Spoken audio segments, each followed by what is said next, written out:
Kieron chapter 5। Chapter की शुरुआत होती है, असागा पहुंचता है उस गुफा में जहां पर आमामिया को छोड़ दिया था योशिनो ने। तुम्हें जैसा ही पता होगा कि उस जगह पर जल्दी पहुंचने के लिए योशिनो ने आमामिया को गुफा में छोड़ा था। तभी दोनों के बीच एक डील हुई थी लास्ट चैप्टर में। तब असागा वहां पे पहुंचता है और उससे पूछता है कि तुम ही आमामिया हो क्या। तभी आमामिया जो है थोड़ी सी घबरा जाती है, क्योंकि अब ये कौन आ गया अचानक से। तो वो बोलती है कि तुम कौन हो। तो तब वो असागा उसको देख के समझ जाता है कि उसकी हालत बहुत ज़्यादा ही ख़राब है। तो उसको बोलता है कि आमामिया को वो बताता है असागा कि मेरे और योशिनो के बीच में एक डील हुई है, अब यहाँ से वो उसको लेके जाएगा। तभी आमामिया थोड़ी सी मुस्कुराती है। तो ये असागा सोचता है भाई कि मैं यहाँ कर क्या रहा हूँ। तभी दूसरा सीन चेंज होता है। हमारा योशिनो जो उसी जगह पे जा रहा है उस टोपी वाले आदमी को खोजने, क्योंकि शक है कि वो जिंदा है एक ही नहीं। तो वो जा ही रहा होता है, उसके पास एक तलवार रहती है। ये वो तलवार है जो आमामिया के पास थी। तो वो यही सोच रहा होता है कि तलवार आखिर आई कहाँ से। लेकिन उसे ये भी खुशी है कि अगर कोई मॉन्स्टर्स अगर आ गए तो उसके पास कुछ तो है लड़ने के लिए। तो वो जा ही रहा होता है। और जाते जाते जब उस जगह पर पहुंचता है तो वो देखता है कि उन तीनों की लाश और बहुत बुरी हालत में थी। मतलब पहचानने लायक भी नहीं थी, ऐसी हालत हो चुकी थी। एक ज़मीन में गड़ा था, एक का तो सारी धड़ से अलग हो गया था। ये कहना गलत नहीं होगा कि बहुत ब्रुचुअलिटी थी ये। तभी वो टोपी वाला आदमी करा रहा होता है। तो अमामिया देखता है उसके पास योशिनो देखता है, उसके पास जाता है और उसको बोलता है कि तुम ठीक तो हो ना, तुम मुझे सुन सकते हो कि नहीं। तो वो करा रहा होता है कि मुझे मदद करो, मुझे मदद करो। तभी योशिनो उससे बोलता है कि ठीक है अभी बोलो मत, क्योंकि जितना वो बोलेगा उतनी ज़्यादा उसे दर्द होगा। तभी योशिनो देखता है उसकी पीठ के पीछे बहुत तीर लगी थी। जैसा कि तुम्हें पता है कि उस मॉन्स्टर एल्फ्रेड नाम के मॉन्स्टर ने उस पर तीर मार किया था और वो तीर बहुत डीप में लगा हुआ था।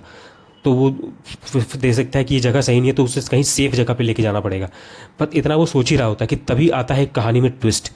जितने भी बॉडीज वहाँ पे थे, तीन के तीन बॉडीज धीरे धीरे धीरे सब के सब राख में बदल रहे थे।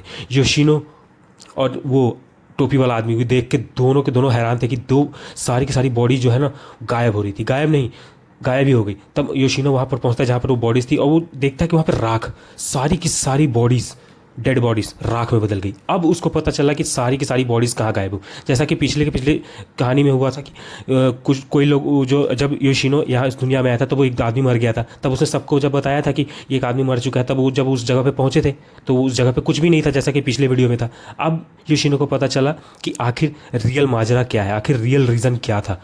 और वो टोपी वाला आदमी भी बहुत हैरान था भाई कि अब क्या है, ये क्या चल रहा है भाई। ऑलरेडी वो मरने की हालत में।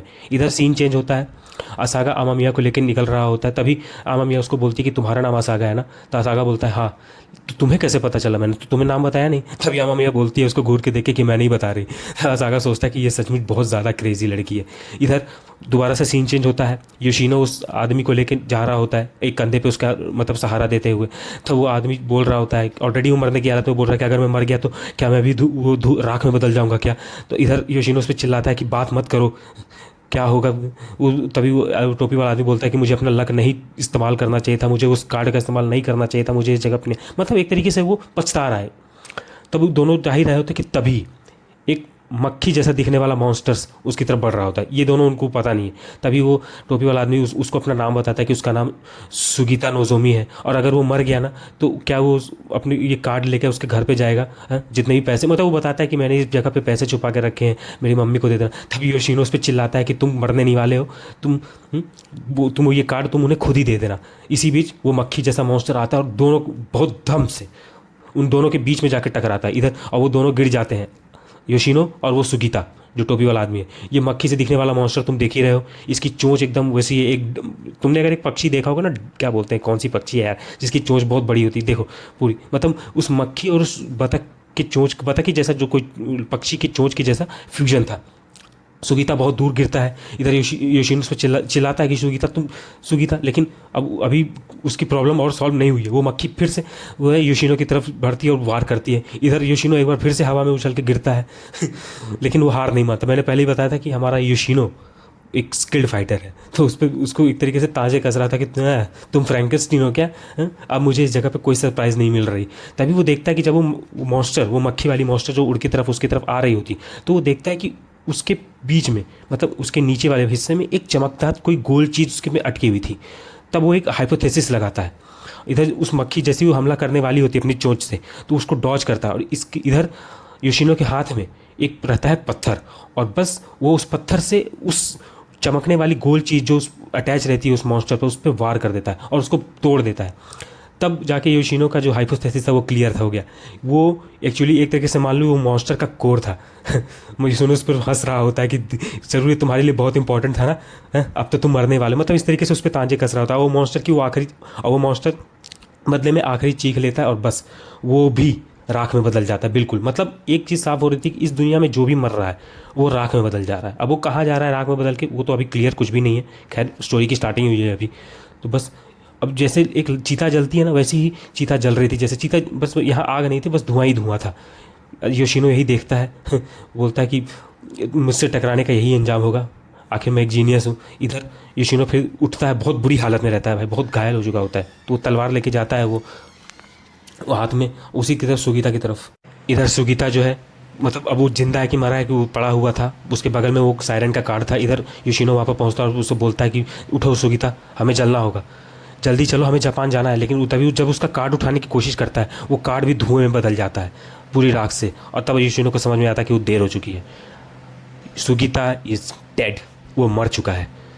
और समझ में नहीं आ रहा होता कि अब वो क्या करे, योशिनो को समझ ही में नहीं आ रहा कि क्या हो रहा है। तभी इसी बीच एक बहुत ही ज़ोरदार हवा आती है, जो कि पूरे, मतलब पूरे सुगीता की जो भी वो ऐशेस थी, जो भी राख थी, वो उसको उड़ा के ले चलती है। और जब पूरी चीज़ें क्लियर होती हैं, पूरा धुंध जब क्लियर होता है, पूरी जब हवा आंधी चली जाती है, तब स्काई पूरा क्लियर होता है।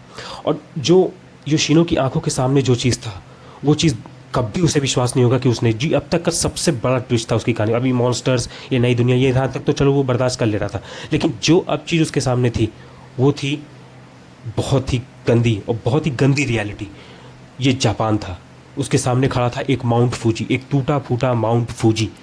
मतलब बहुत क्रैक्स थे उस पर, गड्ढे थे पूरे, इस तरीके से जैसे किसी ने बम फोड़ा। योशिनो को विश्वास नहीं हो रहा था कि भाई आखिर ये क्या है, क्या चल रहा है ये, बिल्कुल भी नहीं। उसे अब उस समझ में आ गए थे कि ये एक जापान है, क्योंकि माउंट फूजी की तरह दिखने वाला एक माउंटेन था। बिल्कुल वो यकीन ही, वो मतलब वो कभी धोखा खा ही नहीं सकता कि माउंट फूजी है कि नहीं, ये माउंट फूजी ही था।